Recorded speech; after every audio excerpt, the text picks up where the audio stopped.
Welcome back to Virginia this morning. Well, meetings aren't the only things going virtual these days. Recently, Andrea spent time on Zoom having fun with this makeup tutorial. Take a look.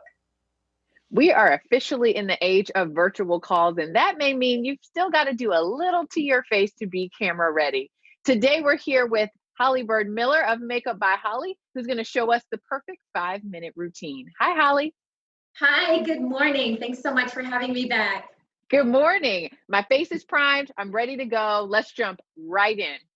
Perfect, perfect. All right, so we've already kind of made sure that the foundation is laid. So you have a foundation that's warm. It's going to warm you up on camera. It's not going to make you look washed out.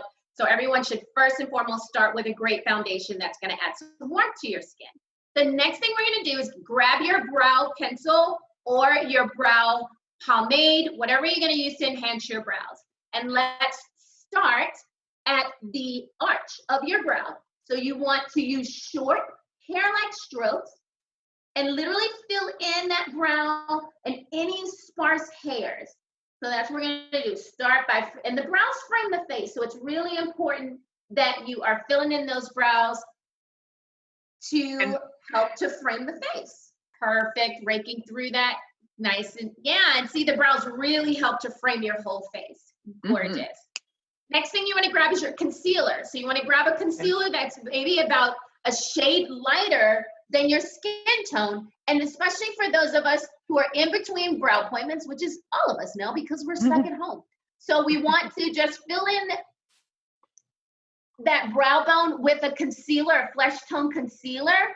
So you can use a concealer brush to do that, or you can use a wedge, a beauty blender, a sponge can help you apply that product. And it's going to do two things. It's going to highlight your brow bone, and it's going to help to camouflage that excess hair that's grown in until you can get back to get your brows done. Perfect. Excellent. We'll do the same thing on the other side. Excellent.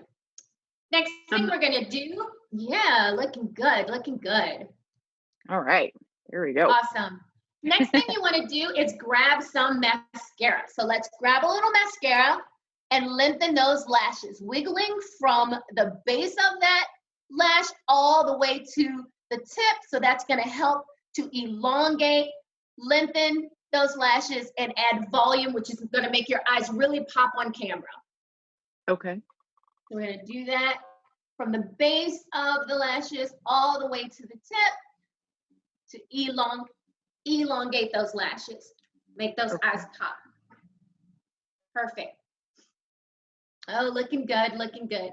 And if you want to go back in for a second coat, wait for the first one to dry, then go back in for a second just to add more volume and more length to open up those eyes. Another quick thing. Oh, go ahead. Yeah. Did you have a question? I was just going to say, how long do we need to wait to dry? You're going to need to wait like a minute. So you can move on to another part of the face and then go back and add another coat. Yeah. Gorgeous. And do we do the bottom right away, or do we add that later? Let's wait. Let's go and just hop into a little bit more concealer. So we're going to add some concealer under the eye as well. Okay. This concealer, just add a little concealer. Perfect. And just sweep that down and around and under the eye, just to brighten your eyes up a little bit, right? Nice and bright. You don't want to look tired on camera. So adding that brightness is going to be hugely helpful. All right, and press that in. Beautiful. Now so you can do this with a brush or with a blender. You can use your beauty blender, slightly damp, or you can use a concealer brush. But you need to press it in after you're done. So pressing it in with your beauty blender or a wedge sponge like this. Yeah, perfect. Okay. Pressing it in, looking good.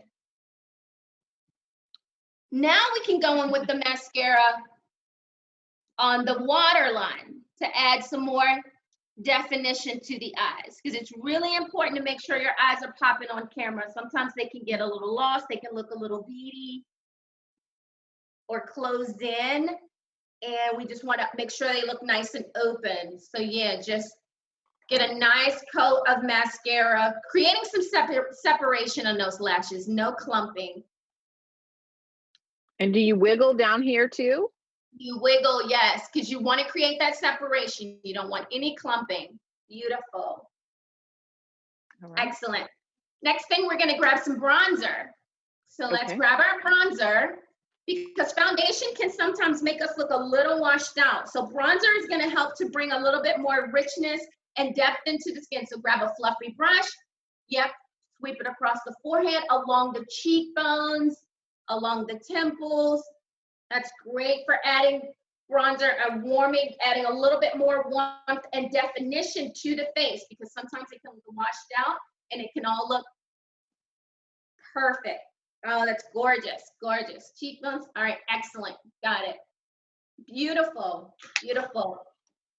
And you can even add a little bit of that bronzer to your eyelid, kind of like as just a little bit of eyeshadow. It can serve as an eyeshadow, because I love products that have dual purpose. So add a little bit of that bronzer with a fluffy brush to where your eye folds, kind of like in that crease area. Just add a little bronzer there. Perfect. And you can just use the same color for all of this, right? Just to give you the warmth. Yeah, because the warmth, you really just want that warmth. Yeah, I never thought about that. That's such a good idea. Beautiful, gorgeous. That looks amazing. Love it. Let's add a little lip color just to make our lips pop as well. Okay. Now, are there colors you should avoid for webcam readiness? Yeah, I think nude colors, they just don't show up very well when you're on camera. So you want nice, rich, pigmented colors, berries, mauves, reds, they look really beautiful, pinks. So just nice pigmented colors.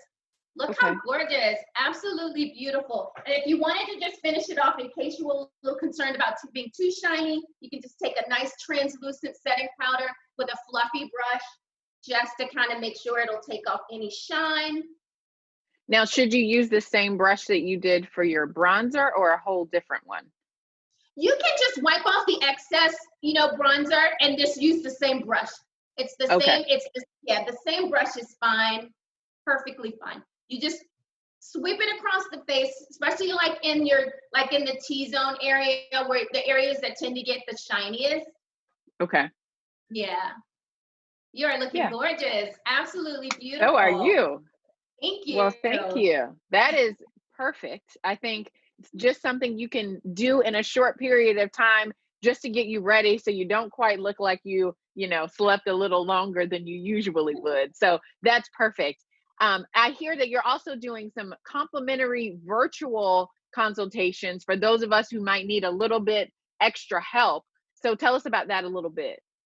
Yes, so feel free to log on to makeupbyhollyb.com and ask for a consultation. They're all complimentary. We're going to assess your skin over Zoom, just like we're doing now, and help you to figure out what are the best skincare products and routine for you, as well as cosmetics, to make sure that you are camera ready and you always look your best and presenting yourself in the best possible way. I love it. So we're going to post even more information about Holly and Makeup by Holly on our website, WTVR.com/BTM later today.